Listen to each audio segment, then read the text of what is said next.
Alright, welcome back to another episode of the Cody Tucker Show. As always, I'm your host, Cody Tucker. So, got a lot to talk about today. Going to do a little bit of a switcheroo on one of the segments. Because for some goddamn reason, I cannot just keep a segment going more than a couple weeks. So, yeah, I will be introducing a new one. So but before we get into all that, actually, I think I'm going to start two different ones. So two I'm getting rid of and then replacing with another two. So for fuck's sake, just bear with me. I mean, I'm still trying to figure all this bullshit out. So first topic of the day, the job market enters a new phase as the Great Resignation ends. So for people who don't know, over the course of the pandemic, there was like 27% of people quit their jobs, which is, hey, welcome to the club. Yeah, I'm telling you this. Look, I know there's certain people out there on the internet who love being inspirational and trying to tell you to keep pushing, never stop, never quit, blah, blah, blah. Let me tell you something. There is no better feeling on this earth than quitting. Quitting is the greatest thing ever. I have quit every single job I've ever had, except for like a few where I got fired. But to be between us girls, I had quit that job a long time ago. I was just still showing up. So, yeah, I mean, like I said, there's no better feeling than working at a job that you realize one day, God, I do not fucking like this. And then kind of coasting for a little bit because you know, like, you don't give a shit. Like, fire me, I don't give a fuck. So you kind of get to like coast and bullshit for, kind of see how long that lasts. Usually it's almost astounding how long you can make that last. How long you can just keep not caring at your job and still get a paycheck. Like it's mind-boggling how little people actually give a shit about like what you're doing at your job. And so I would always, come to the realization, usually within about a month, that I don't like this. This isn't for me. So then that sets in. Okay, I am going to quit this job at some point. And I don't care. So until I actually do it, I'm going to do the least amount possible. And just see how long I can get away with it. And then eventually, if somebody notices and is like, hey, you haven't done a goddamn thing for the last 2 weeks, then I'll go, you know what? Fuck you, I quit. And walk right out the door. And I'm telling you, even if it's not one of those, like you have a boss who sucks and he's just yelling in your face, which I've been there. Just walking out, like not saying a word to anyone, just walking right out and being like, I'll never come back here again. And I never have to. It's like, I mean, it is the most, like, you feel so much weight just gone when you quit things. Quitting is amazing. So all these fucking inspirational people that are like, putting videos of them, running marathons, saying like, I never quit. Hey, fuck you. Quitting is awesome. I love if you're having a conversation with somebody and you realize you're bored of the conversation, quit the conversation. Walk away. Don't say a word to this person. Just realize in your head, wow, you are boring as shit. And then stand up and just walk away. I can't tell you how many times I've pulled the old Irish exit and been at a restaurant with a group of friends and realized, like, I don't really want to be here with these people anymore. Nothing against them, really. I'd rather be at home watching, the goddamn Sopranos. So I will get up, act like what I'm doing is I'm just going to go, take a piss. And I will walk over to like the hostess, desk, pay for my meal, and then just leave and not say a word. I quit the evening. Like, I could have stuck it out and been polite, but instead, I'm only going to be here. If I make it to 60, I would be astounded. Now, granted, who knows what marvels of science are going to come around by, now and then, like now to then, and maybe prolong me, until I'm 80. Jesus, who knows? Maybe. I hope that happens. Like, I would love to just kind of keep going until I decide to quit. Like, I would love for it to just be like on my terms of like, yeah, I think I'll live forever until I don't want to live forever. Like, that's my goal for my life. But what I'm saying is, like, you can, like, I'm not wasting time doing shit I don't want to do. I'm sorry. I've done enough shit that I don't want to do to realize, like, oh, I much prefer doing shit that I want to do. Like, there are things I like to do and there are things I don't like to do. I'm trying to make the like to do pile way higher than the don't like to do pile. So yeah, quit things, quit everything, quit fucking, if somebody pisses you off, quit being around them. If you're in a relationship that sucks, quit the relationship. You don't like your kids, quit being their parent. Go find another person, have kids with them, start over. Maybe those kids will be all right. Divorce is always the kid's fault anyways. So, that's just one of those things. Divorce is quitting. Divorce, aside from the bullshit, like, payments that you have to make, I've never met somebody who's been divorced who isn't like, oh, I wish I wouldn't have quit that marriage. They're always happy they quit the marriage. They're just not happy that they're having to that they're getting, bent over by the fucking legal system, having to pay an insane amount of money to a person that they quit loving. Just quit stuff. Quit everything. Everything that you don't like doing, fucking quit. Anything that's hard, quit. Look, I played sports growing up. Quit every single one of them. It was too hard, and I wasn't that good at it. Now, could I have tried harder and maybe been somewhat successful in sports? Probably not. Let's be honest. I'm slow, unagile. My reflexes are absolute dog shit. And I don't like getting hurt. So, sports weren't my thing. I love watching sports. I'm not going to quit watching sports. I love watching sports. But playing sports fucking sucked. Practicing sucks. So I quit. If somebody wants you, if you one day decide, I want to learn how to play the fucking piano.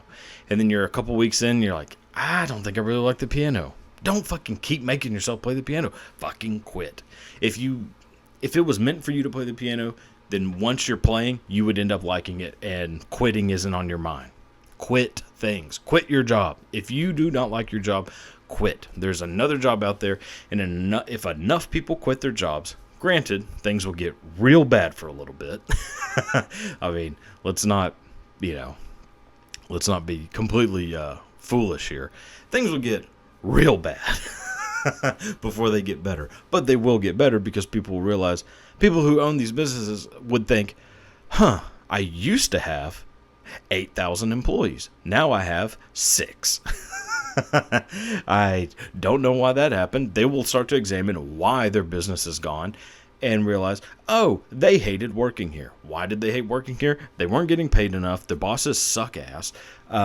There's this weird fucking idea in business that the customer is right. The customer is wrong.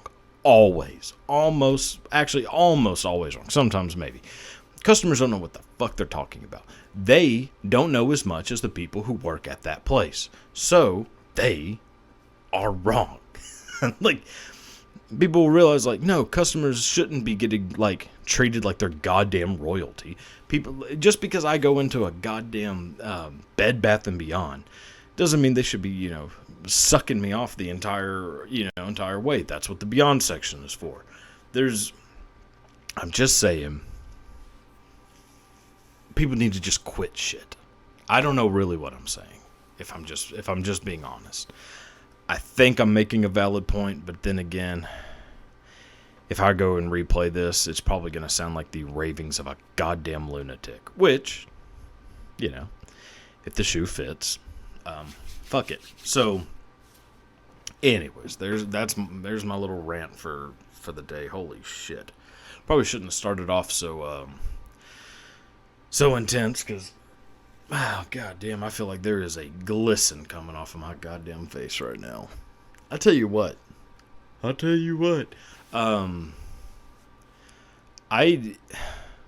really shouldn't be living in a place where it is hot all the fucking time, considering that I sweat. Like, I sweat so much. It's fucking repulsive. And, like, I'm in a climate-controlled area right now. AC blasted. And, yeah, I'm just still, like, I feel fucking hot. I don't know. Maybe I have goddamn leukemia or something. Uh-oh. Alright, so let's move past all this bullshit and talk about what's going on in the world. Oh boy. Okay. Mummies from outer space, ? Mexico's Congress gets a first-hand look. Now, if you have not followed along with this story, apparently, somewhere in Peru, they unearthed these alien mummies of real aliens, wheeled these fuckers in on a bed to, like, a Mexican Congress to say, look, there are fucking aliens. Well, interesting thing is, this isn't real. There are so many people who are like, oh my God, this is it. This is our time. We knew we were right. If this is what you're banking on to prove that aliens are real, you are so wrong. I mean, look at this little son of a bitch. Hold on. Let me try to zoom in on this shit real quick. God damn. I will never figure out how to really work this. God damn it. Well, fuck it. You can zoom in yourself, I suppose. Anyways, look at this shit. I mean, this is... Okay, one, if this is what aliens look like, if this actually... Now, I know that in every goddamn movie, aliens, for the most part, look like this. But if this really is what they look like, I'm gonna be so disappointed. Like, and again, I don't know where I stand on the alien thing. Maybe they're real, maybe they're not. I don't know. But I'm telling you what, if in my head... I imagine they look like... In my head, I just imagine being giant fucking monsters. Like, what's that movie with fucking Haley Joel? AI, Artificial Intelligence. Steven Spielberg classic from, 2000, 2001 maybe. Which I think was originally directed by Stanley Kubrick. Then he fucking kicked the bucket and Spielberg took over, I think. But anyways, in AI, the aliens are like these tall, super fucking slender, sleek, like almost spirits. Like, they're not... Like, how they look, that's more along the lines of what I imagine an alien looks like. This... this is not... I mean, one, it's obviously not real, because if it was real... If this was real, we would be... The world... as we know it, would be in utter chaos right now.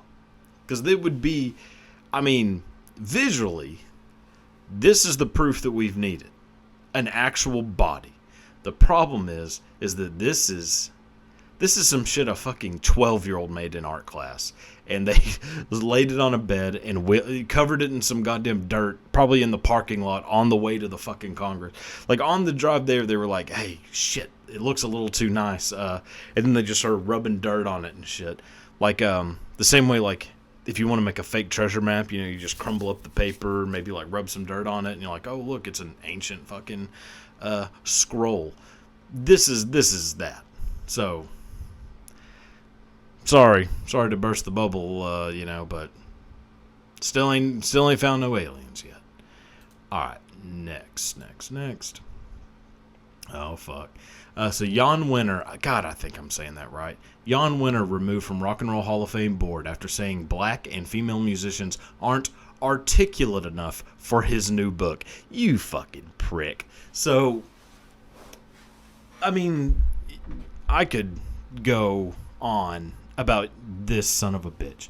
So Jan Wenner, for those who don't know, started Rolling Stone magazine in, I think, 1967 in San Francisco. First issue, I believe, was John Lennon on the cover. Rolling Stone magazine has been a staple of pop culture literature for 50 something years? Well, maybe less, because Rolling Stone magazine started to lose its luster probably whenever they put that fucking Boston Bomber on the cover.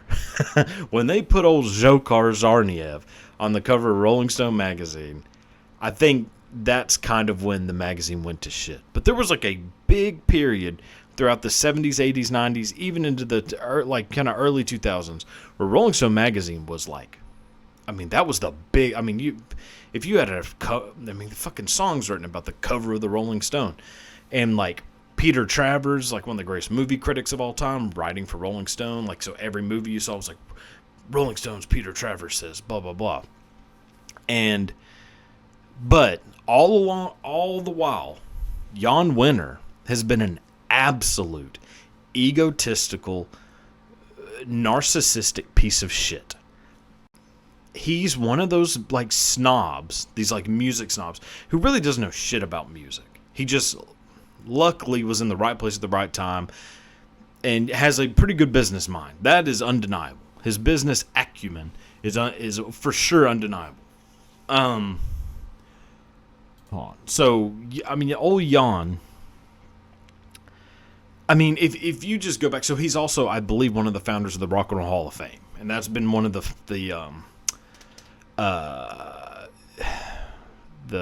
effects of Jan Wenner being a dumb son of a bitch, is he is now no longer part of the Rock and Roll Hall of Fame. Thank God. So the Rock and Roll Hall of Fame, in general, I mean, the Rock and Roll Hall of Fame can mean as much as you really want it to mean. Like, is it the end-all, be-all of who is successful and who has made an impact in rock music? Fuck no.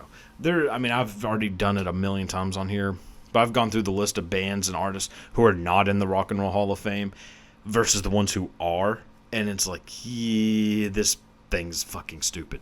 Well, one of the reasons why people shit on the Rock and Roll Hall of Fame so much is because of Jan Wenner. Is because he has such a bias against certain bands and musicians that he doesn't want them celebrated in any way. Kiss being one of them. Kiss was like a big one. Black Sabbath. Anything related to heavy metal, really, has been completely shunned by the Rock and Roll Hall of Fame. Now, granted, yeah, Black Sabbath is in it, but it took about 20 goddamn years for them to actually get 20 years of eligibility for them to actually even get fucking inducted, which is so astounding to me. But regardless, all of that is Jan Wenner being being this like, oh, I'm the number one authority of music.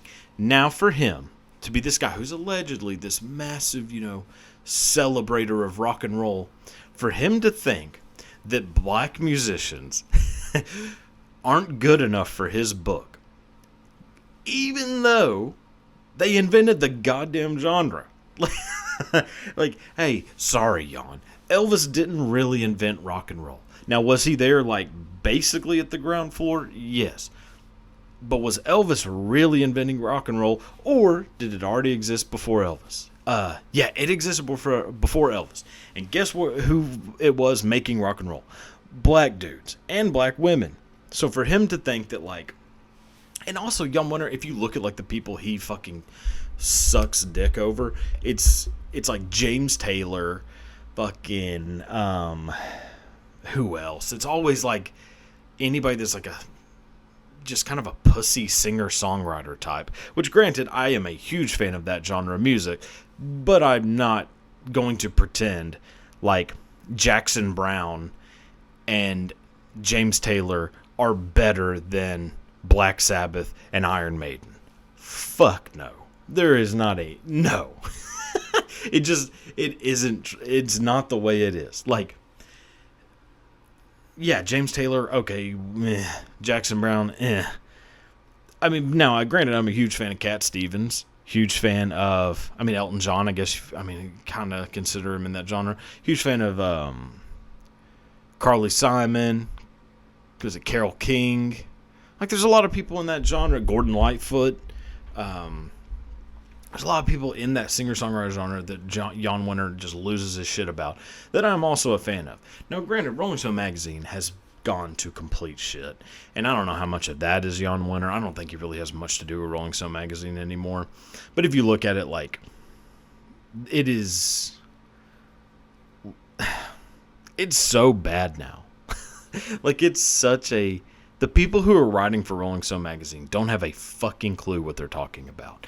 They are people who are just trying so hard to convince themselves that music now is just as good as it's ever been.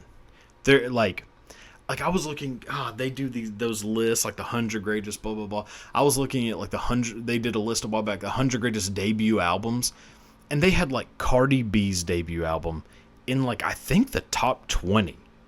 It may be a little further back than that, but not much. It was over. They had Cardi B's debut album as being better than the Beatles' debut album. Now, granted, I'm not a huge fan of like the Beatles, like basically the Beatles pre-LSD, I'm not that big of a fan of. But to say that their debut album is worse than Cardi B's debut album, fucking kiss my ass. Like, it is... And yeah, Jan Winter's just a fucking dipshit. Like, you don't think there's a single black musician or female musician who is good enough to be part of your little fucking book. And I need to... the list of the people he's having in the book, yeah, obviously, like, they're important people to rock music. Nobody's denying that Bruce Springsteen, Paul McCartney, like, people who he fucking idolizes. Nobody's shitting on the fact that, like, or saying that, like, they don't deserve, to be talked about. Oh yeah, they're super important. But also, yeah, Hendrix is pretty important. Now, granted, I think he's talking about, is he interviewing these people? Because that would make a little bit of a difference, because fucking Hendrix is dead. But yeah, actually, now that I think about it, most of the people that you'd want to interview who are either black or female in rock are dead. Carole King's not dead. Why aren't you... Yeah, interview fucking Carole King. She's one of the most important singer-songwriters of all time. I just don't get it. Now, I have got to take a massive shit right now. So, I'm going to go do that real quick, and then I'll be back to do a new segment. Jesus Christ, I'm about to shit myself. So, we'll talk about it whenever I get back. Holy...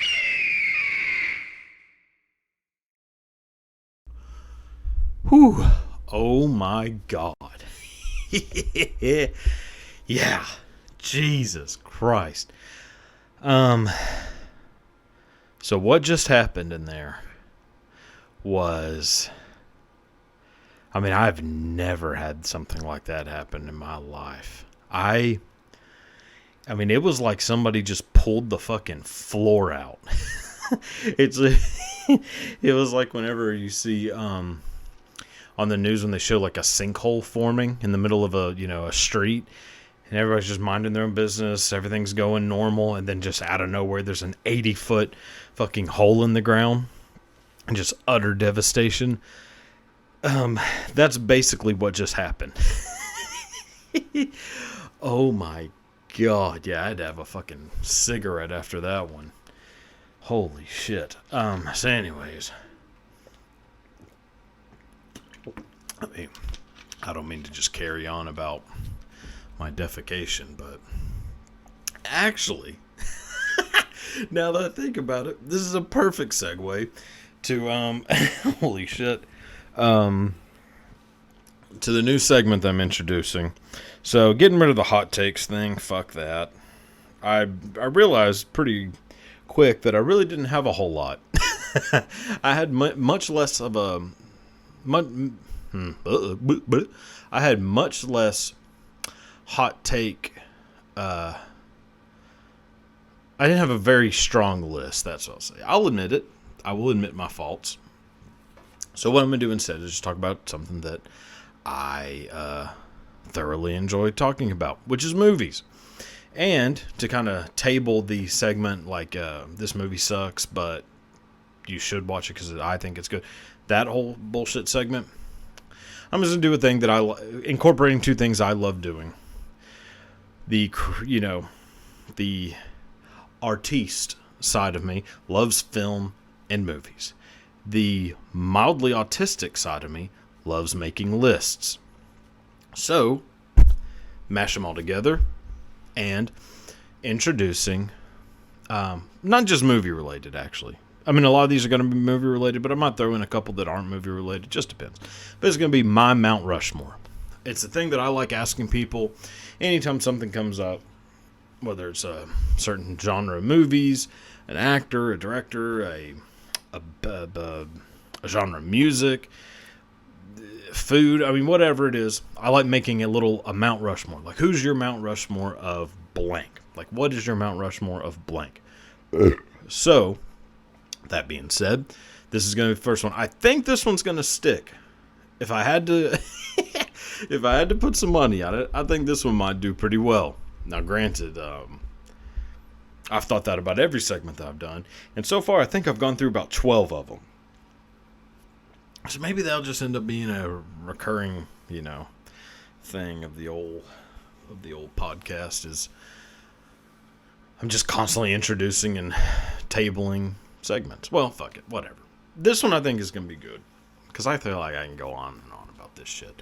So this is going to be my Mount Rushmore, and to kick things off, and why I said that what just happened back there is relatable to what is about to happen right now, is the inaugural My Mount Rushmore segment is going to be disaster movies. to segue from the disaster, the horrific natural disaster that just occurred in there. I'm going to have to put a fucking tent over this building. So anyway, fuck it. So this is Mount Rushmore. This is not a top 4. So this isn't in any necessarily specific order.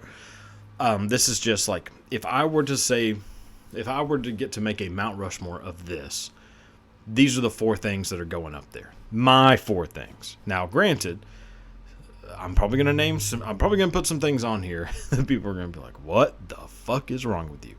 Fair point. A very valid argument. So, if you disagree, first, second, leave a comment and, say what you think. I'm curious too. Maybe I'm forgetting something. Maybe some people actually would agree with some of the horrible takes that I have when it comes to, anything. So, movie Mount Rushmore. First movie that goes on the disaster movie. Sorry, I keep saying movie Mount Rushmore. It's not movie Mount Rushmore. It's just my Mount Rushmore. Fuck me. So my Mount Rushmore, the first entry to be chiseled into the disaster movie Mount Rushmore is a movie that traumatized the shit out of me as a child, Twister, starring Bill Paxton, Helen Hunt, Philip Seymour Hoffman, Carrie Elwes, maybe?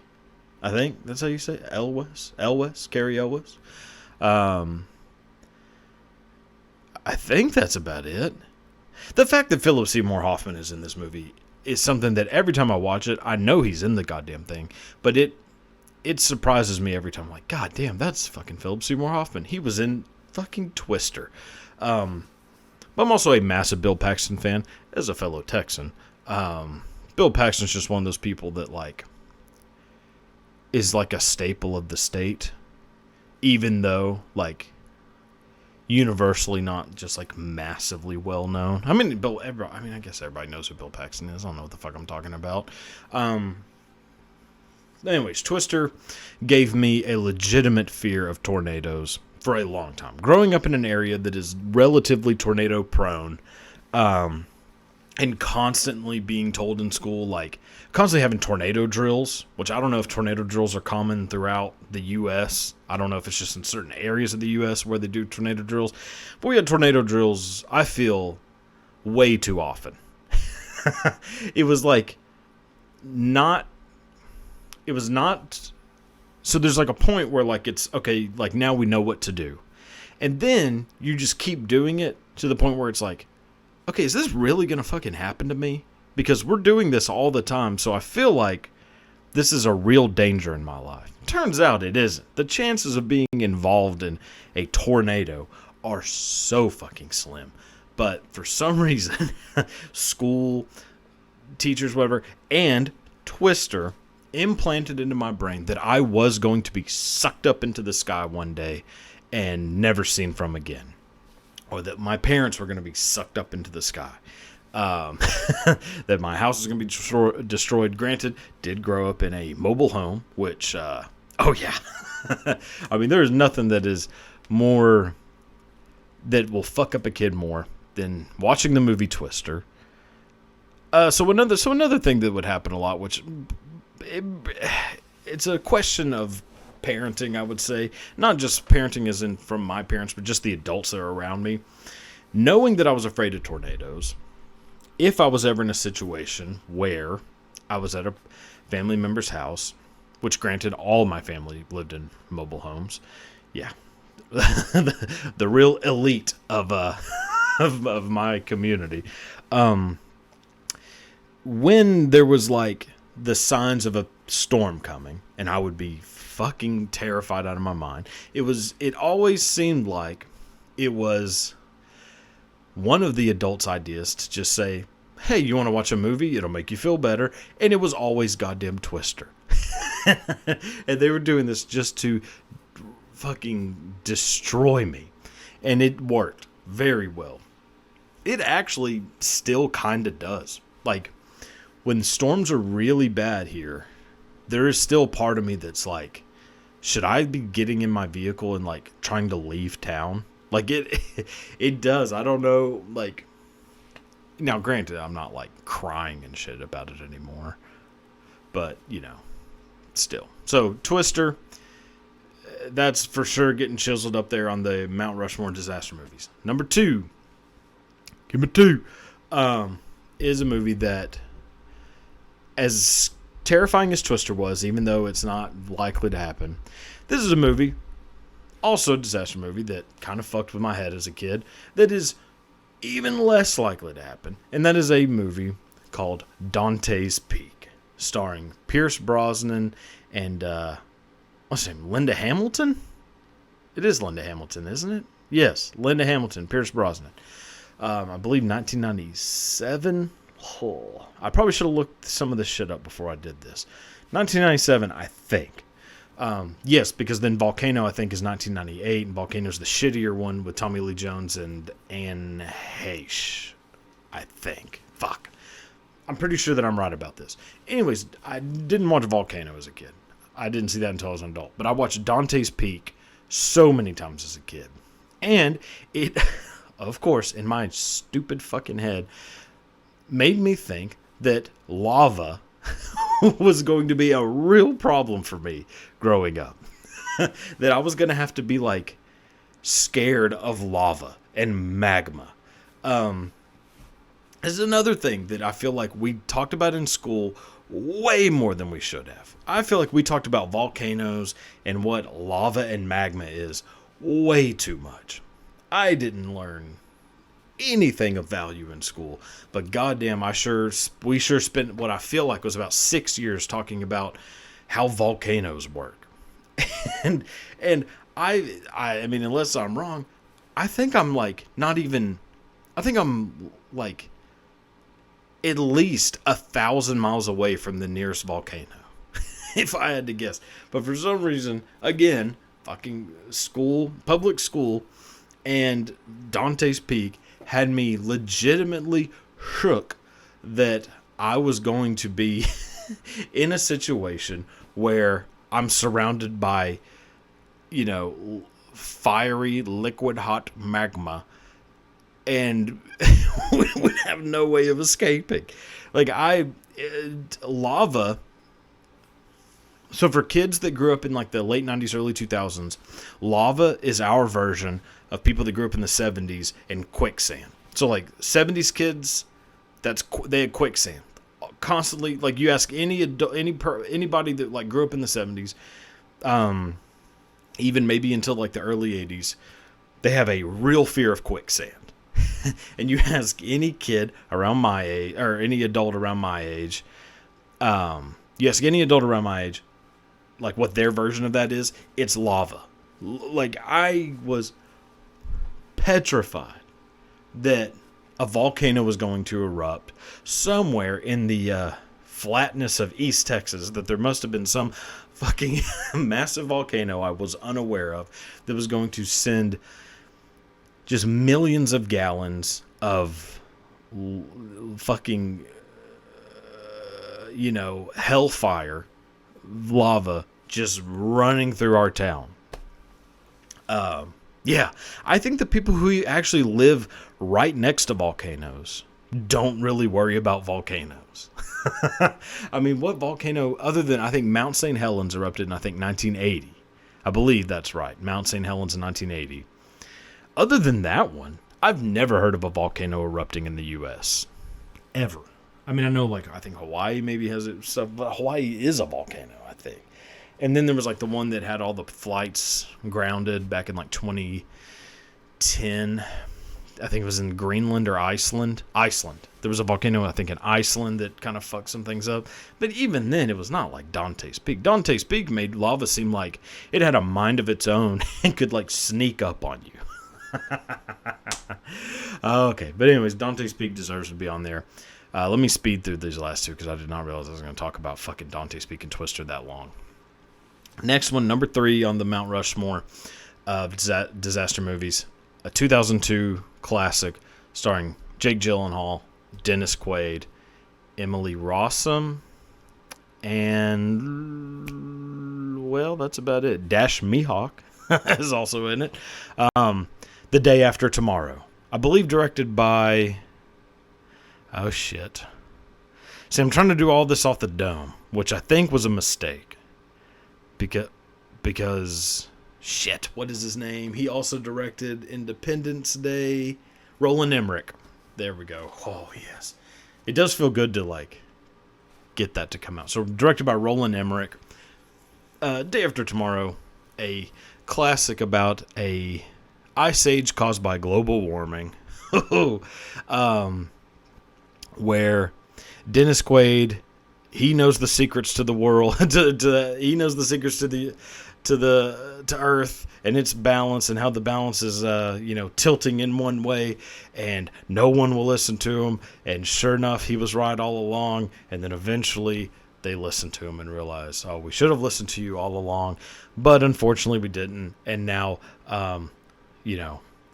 at least 3/4 of the world is gone. So unlike Twister and Dante's Peak, this movie did not have me thinking. I mean, growing up in a place that's hot as shit 24/7, a brutal blizzard was never something I was like, I would love it if The Day After Tomorrow happened. God damn. I mean, with how hot I run just on a normal basis, if I could get about 25 feet of snow, I would be in fucking heaven. So, really, old Gyllenhaal and Quaid were just bitching about nothing. I mean, people pay so much money to go to places with, like, sweet powder, fucking Aspen and Boulder and shit. And these motherfuckers are complaining because they have to sit in, like, one of the...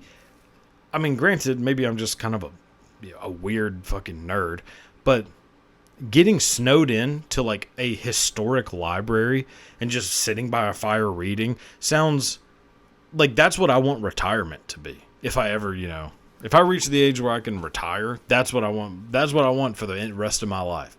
These motherfuckers are complaining like it's the end of the world. Now, granted, it is the end of the world for all the other people who, to walk out. I mean, there's a scene in Day After Tomorrow with Jake Gyllenhaal. He's trying his damnedest, that cute little bastard, trying his damnedest to keep the people of that library in the library, saying, don't go. My dad knows what he's talking about. He said global warming is going to have us freezing to death. And nobody listens to him, so they all leave. Well, they all end up fucking dead. And yeah, I mean,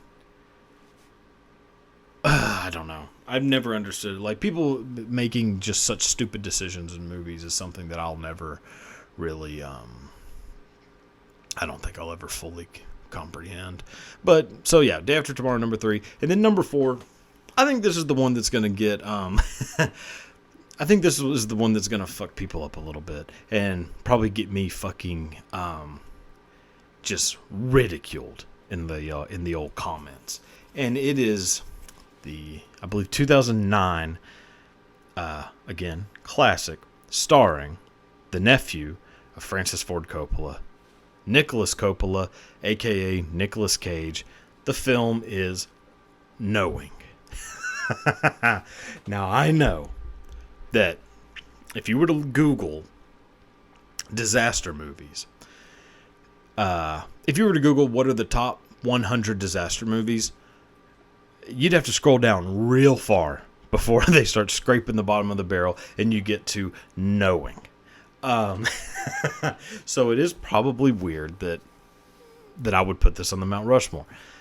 The reason I'm putting it on there is because this movie is so much better than what people want to give it credit for. This movie is amazing. Nicolas Cage is actually really fucking good in it, which this is in the kind of like somewhat the era of National Treasure, where Nicolas Cage was actually, yeah, it's like exactly in the era of National Treasure, or the second one at least, where Nicolas Cage was like mellowing down a little bit, but also was doing Wicker Man. So, but he's not like off the wall crazy in this movie. The movie itself, is Nicolas Cage, and somehow Nicolas Cage is like. So you know a movie is fucking bananas when Nicolas Cage is the glue holding the movie together. Normally it is quite the opposite. I mean, let's just, be fucking full frontal honesty here.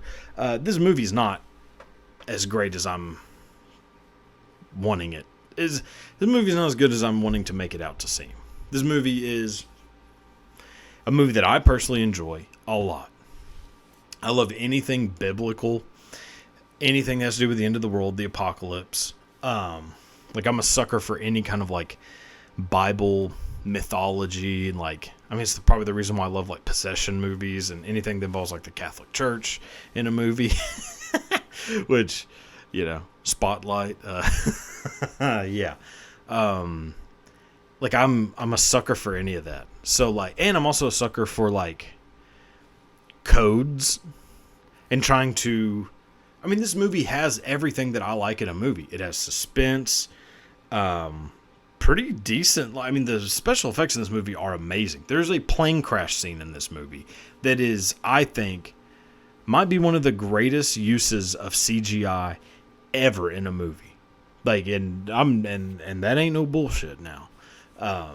Like, if you watch this movie and watch that plane crash scene, it is like shockingly good. I remember the first time I watched this movie, I was like, that doesn't belong in here. Like, that plane crash scene should have been literally like a marionette puppet of a plane with like flames drawn on it crashing into the grass. Like that scene had no business being in this movie, but it was, and it makes the movie so much more fucking awesome. But I'm also a sucker for like, yeah, for people trying to like unravel codes, and they have the code figured out, except for these little things where they're like, God damn, what does that mean? What does that mean? And then out of nowhere it hits them. They're like, fuck, that's what it means. And then it all comes together. You get the little goosebumps. That fucking Knowing does that. So anything is why I like the Da Vinci Code. Da Vinci Code is another movie that is absolute dog shit. But I fucking love it because I love conspiracies. I love codes. I love riddles, puzzles, all that kind of shit. Again, mildly autistic.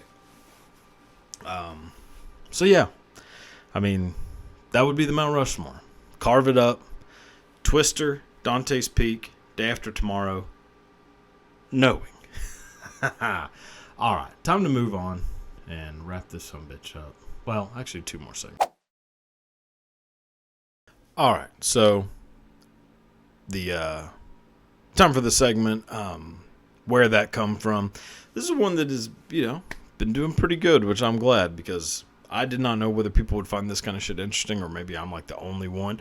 Turns out I'm not, so fuck yeah, glad to know that. So, this week, the where that come from is all going to be centered around ancient Greek, and like how ancient Greek fables and legends, and just the ancient Greek language has shifted how we speak today, and how we still, from fucking things that happened over 2,000 years ago, are like embedded into 2023 language and culture. So there's a bunch of these. So I'm going to try not to just like go through every single one of them, because otherwise it would take hours to go through all the like shit that comes from ancient Greece. But some of the words that come from ancient Greece that we still use today: cemetery, dinosaur, galaxy.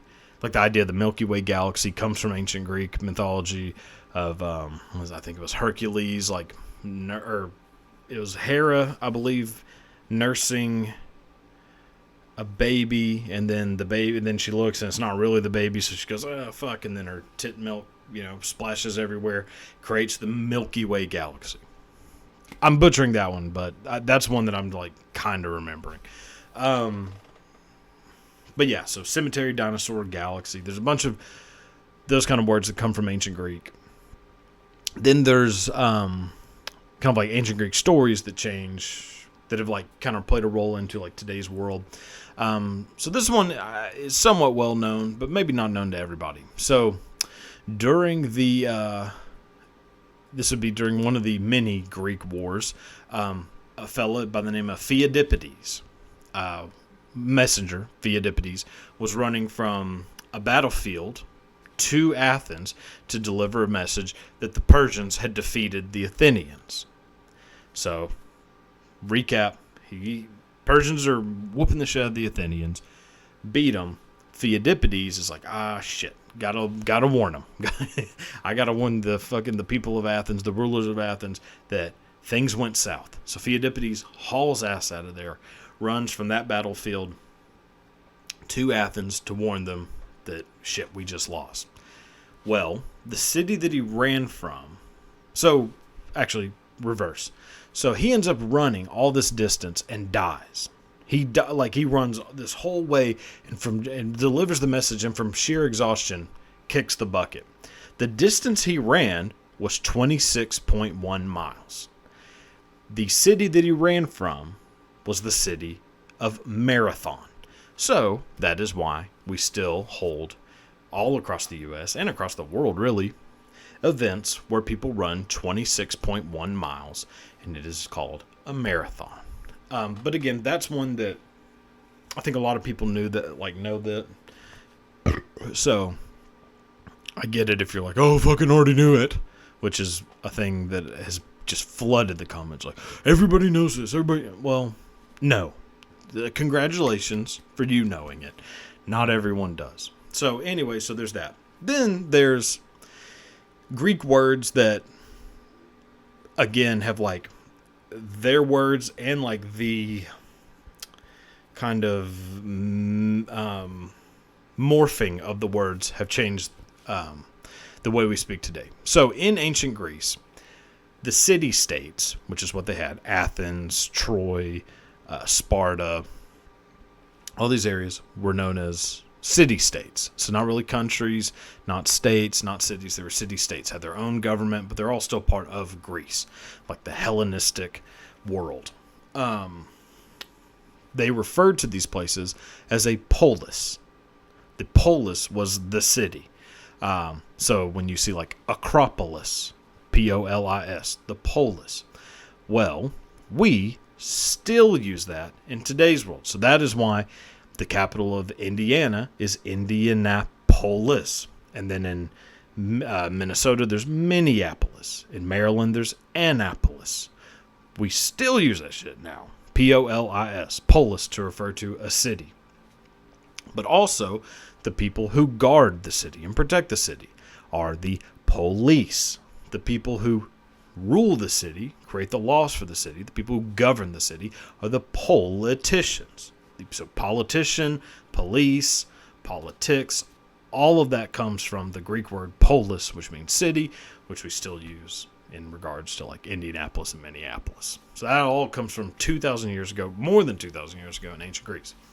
Now, one that sounds fake, but isn't, is that, so back in the day, again, like 2 millennia ago, the people of ancient Greece were very patriotic, very nationalistic. Like, what we do in Greece, we are civilized. No one else is, no matter where they are around the world.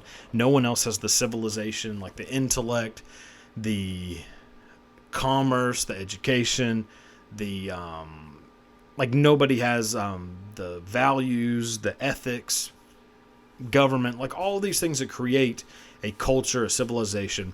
The people of ancient Greece, whether they were in like city-states that hated each other, like Sparta and Athens, even with that, they still bonded over the fact that like ancient Greece, like the Greeks are better than everybody else. So yeah, even though we might feud, we're still on each other's side when it comes to all these other fucking pieces of shit who aren't Greek. That was like kind of the mindset of the ancient Greek. So the ancient Greek, also being part of this like that Hellenistic society, believed that their language was far superior to everyone else's language, that it sounded better, it made more sense. They said that everybody who doesn't speak Greek, who lives on the outside of, you know, what is ancient Greece, that all of those people, it sounds like they're saying, when they talk, it sounds like they're just saying barbar over and over.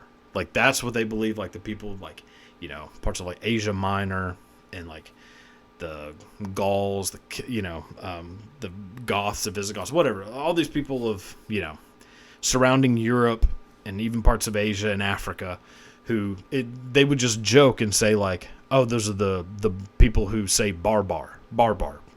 Like, they are the barbars. Well, that is where we get the word barbarian. So barbarian literally just meant you're not Greek.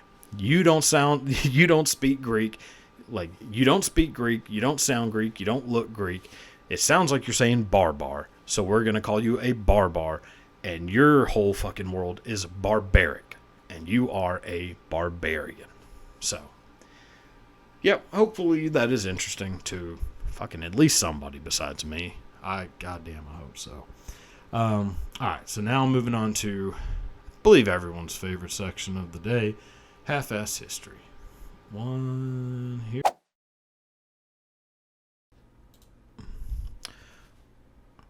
Alright, so the first one today for half-ass history involves a legendary writer and his friendship becoming enemyship with a legendary magician. So the writer is Sir Arthur Conan Doyle. Probably do recognize the name. Arthur Conan Doyle was the writer of Sherlock Holmes, created the Sherlock Holmes character, wrote all the Sherlock Holmes books. So yeah, Arthur Conan Doyle, legendary writer from the fucking jump. In his lifetime, already legendary. Arthur Conan Doyle, besides creating Sherlock Holmes, was also one of the 3 judges in the very first bodybuilding competition, which is an odd thing, but true. He was also invited to referee a boxing match between Jack Johnson and James Jeffries. Was arguably one of the most legendary fights of all time, was going to be at one point refereed by Arthur Conan Doyle, the writer of Sherlock Holmes. But he said no. Said, don't think so. Which is already, that's Arthur Conan Doyle, very eclectic life. What Arthur Conan Doyle is kind of more famous for, or what he kind of became more famous for later in life, when he kind of stopped giving a shit about Sherlock Holmes and was like, I'm done with this bullshit, he got heavily invested into the spiritualist movement. The spiritualist movement was, decently popular at the time.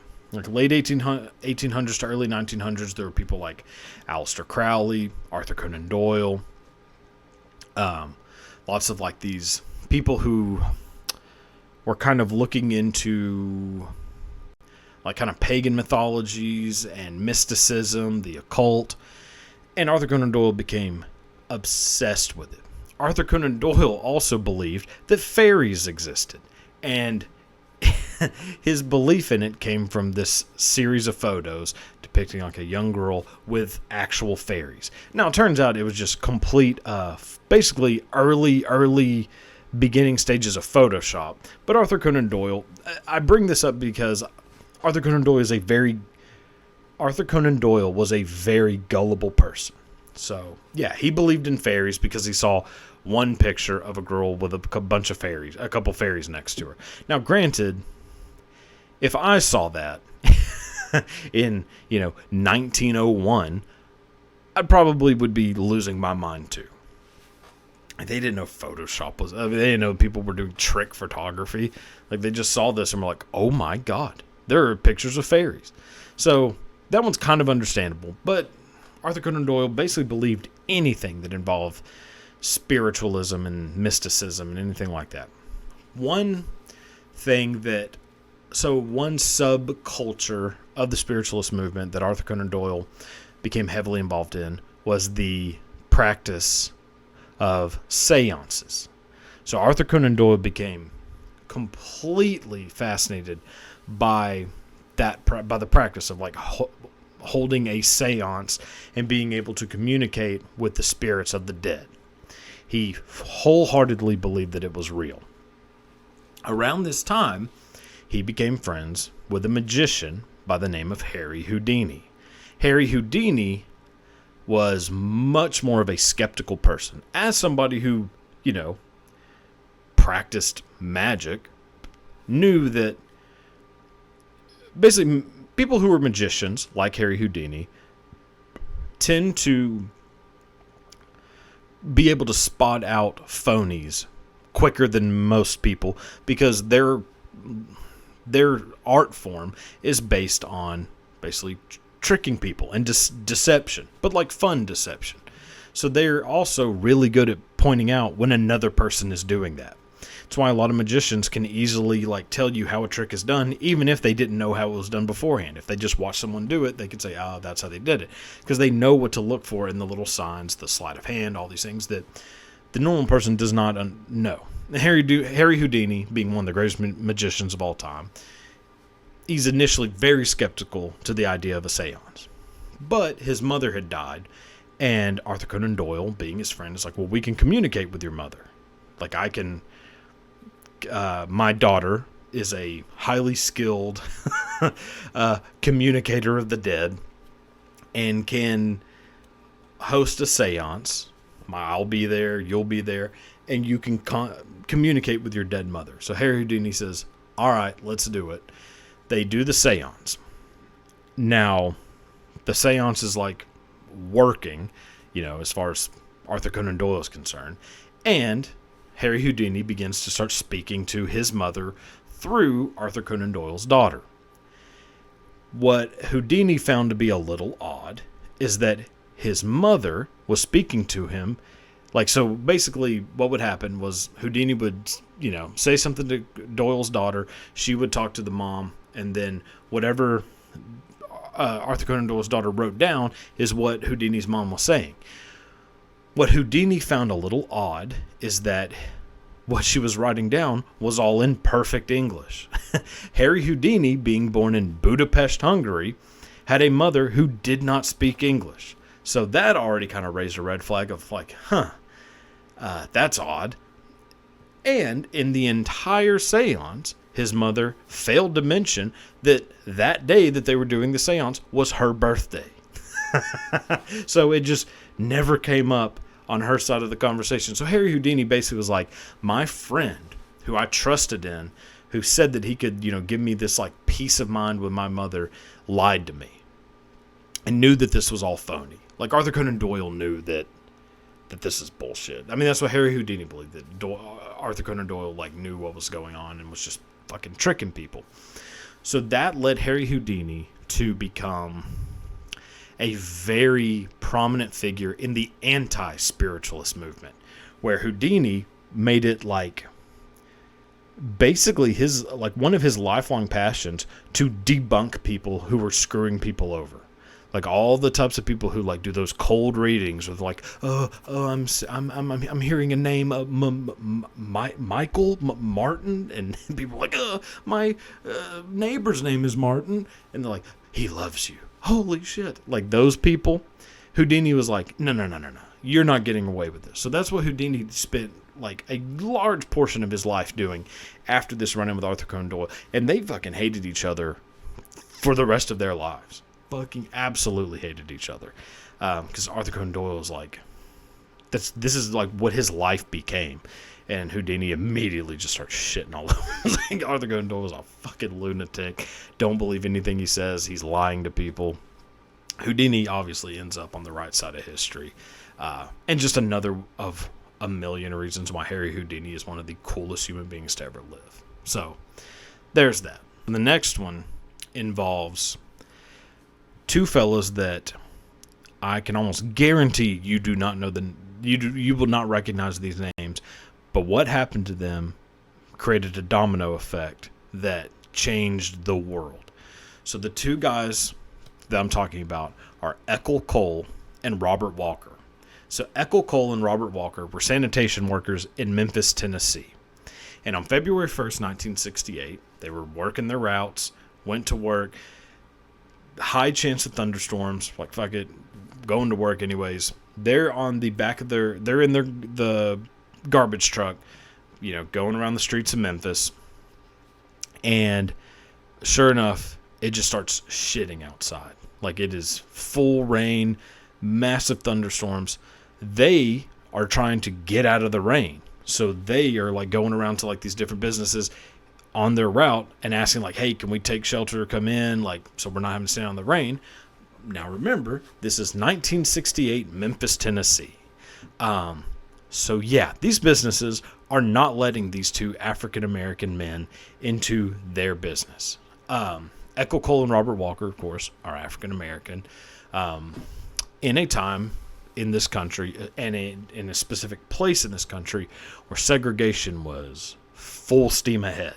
So, yeah, these people who are running these businesses are like, fuck this. You're not coming in here. Like, you're not allowed in here. Go take shelter somewhere else. And so they basically run out of options.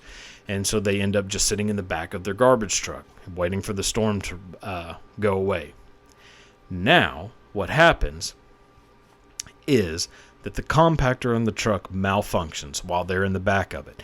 And the compactor goes down and crushes them to death. So Eckel Cole and Robert Walker both die that day, just trying to not be in the rain. And no one would let them into their place, just enough time to take shelter and get out of the rain. So they end up crushed to death in the back of their truck during work. The widows of Eckel Cole and Robert Walker are not given any insurance benefits. Again, they're in the South during the 60s, and they're African American. So the government of like the government in Tennessee, in Memphis specifically, Memphis City is supposed to be taking care of them. It's their insurance benefits for dying on the job. The Tennessee government's like, no. The Memphis government's like, no. Tough shit. We'll give you $500 a piece for funeral expenses. That's it. No, nothing else. No, stipend or what, whatever, like, no Social Security, nothing. Like, we're not giving you anything. We'll give you $500 to cover funeral expenses, which barely did that. This creates a huge uproar in the Memphis area. Amongst, obviously mostly African-American, but not just African-American people, but especially like the working class people of Memphis. Creates a huge uproar where people are like, you know what, fuck this. This is ridiculous. Like, these people died on their jobs doing nothing wrong. They're working for the city, and the city won't take care of their widows. Like, we need to do something about this change. So the sanitation workers go on strike. And a couple months, so like the strike goes on for like a couple months. And then in early April, Martin Luther King decides to go and pay a visit to the sanitation workers. Like, he's been hearing about this. And of course, Martin Luther King was going around the South and speaking and marching, alongside groups that were being, treated like shit because they were black. So Martin Luther King goes to Memphis to say, like, I'll march with you. I'll, do what I can to help. So they're going to do 2 marches. He marches with them on the first march. And, it's a pretty big deal. Like, Martin Luther King is a massively well-known figure at the time. This is 5 years removed from the I Have a Dream speech.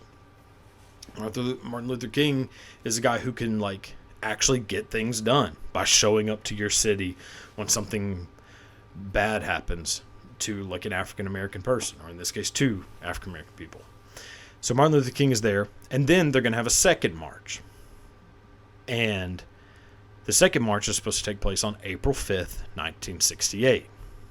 Well, the night before, the day before, April 4th, 1968, Martin Luther King, at his hotel, on the balcony, is shot and assassinated and ends up dying. And so that is why Martin Luther King was in Memphis, Tennessee on the day that he was shot. That is something that I don't believe most people know. And had just one of those businesses said, yeah, come on, like, it's raining, come on in, Martin Luther King's not dead. Or, like, wouldn't have died. I mean, maybe he would have later on. I mean, the FBI was not a big fan. J. Edgar Hoover was not a huge fan of Martin Luther King. But James Earl Ray acted alone under no influence of any government program. Yeah, so. But I just find that very interesting. Like, everybody knows Martin Luther King was assassinated. But I don't know how many people actually know, like, what led to that assassination. Like, why was he in Memphis? So, there you go. Last one we're going to do of the day involves one of the most legendary fighters of all time. What I would argue, alongside Mike Tyson, one of the most terrifying boxers to ever live. And it is a fella named Sonny Liston. So Sonny Liston, I mean, I'm just going to basically go through a bunch of crazy Sonny Liston stories because it is staggering how crazy Sonny Liston's life was. Also how super depressing it was. So this is not necessarily a pleasant story. But hey, it's the story of Sonny Liston, and this is what it was. So Sonny Liston, heavyweight boxing champion, just a monster in the ring. And to some people, a monster outside of the ring. Now, obviously, going into detail on Sonny Liston a little bit here on his life outside the ring, you'll kind of realize why people thought that. But you'll also kind of realize that may have been a bit of a misconception about Sonny Liston as well. So Sonny Liston had what I would say is one of the roughest lives I've ever heard about. So Sonny Liston, no one knows when he was born, and no one knows when he died. Which already is wild to think about. So Sonny Liston was born the 24th of 25 kids, somewhere between the years 1928 and 1935. I mean, it's more narrowed down to like the 28, 29, maybe even 30 region, like that time frame. But I mean, I've read so many different, writings of people saying like, oh no, he could have been born in like 1935. Like we don't know when Sonny Liston was born. Allegedly, when his mother had him, they wrote his birth date on a tree, like carved it into a tree, and he wanted to find out when it was, so he, was going to go look at that tree. The tree had been knocked down, and, that was it. So Sonny Liston had no idea when he was born, which meant that he could have been... So this is one of the reasons why, like, things started, kind of... Why Sonny Liston started getting this reputation as being a, like a just a massive like badass is because he's starting out boxing as a teenager, but he may very well have been like 21 years old boxing, 15-year-olds.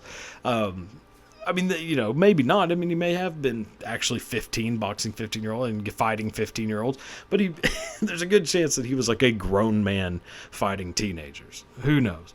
But Sonny Liston grew up super poor with a father who used to just beat the shit out of Sonny Liston. Like, grew up without shoes. I mean, grew up like, when you think of like legitimate poverty, Sonny Liston grew up in legitimate poverty. So he stopped going to school at a very young age to start working, to try to earn money. Because he was just a big dude and a pretty ferocious guy with a reputation as like being pretty handy with the fists. He started getting the attention of some people in organized crime, and it eventually became an enforcer for the mob. And at one point, Sonny Liston's job was to go around and collect debt from people who owed money to the mafia. And if they didn't pay up, it was Sonny Liston's job to break their legs and their kneecaps and just beat them nearly to death. That was Sonny Liston's job for a while. He ends up just like, doing this for a while. Boxing is still the thing he's like, that's his passion, is boxing. And so he ends up boxing and has this just legendary career as a fighter. I mean, fought some of the best fighters of all time. I mean, including, matches with Muhammad Ali that are still like legendary. I mean, it's even like Muhammad Ali even said that, like, this really just shows how crazy, like, how afraid people were of Sonny Liston. So Muhammad Ali said that, like, doing all of his like talking of like, I'm going to do this to you, I'm going to do that to you, blah, blah, blah. I'm not scared of you. I'm not scared of anyone. Like, that was Muhammad Ali's, he had that persona of being like very like outwardly spoken and confident in himself and like what he was going to do to his opponents. Muhammad Ali said that the only time he was ever truly afraid of someone is when he was stepping into the ring with Sonny Liston. So that says a lot. And that's coming from a guy who also fought George Foreman, when George Foreman may as well have been a machine. Like, people were like, oh, that's an actual monster. Muhammad Ali said, no, that was the time I was afraid, was fighting Sonny Liston. Now, it is hard also not to say that Sonny Liston, with his mafia ties, may or may not have thrown the rematch fight that he had with Muhammad Ali.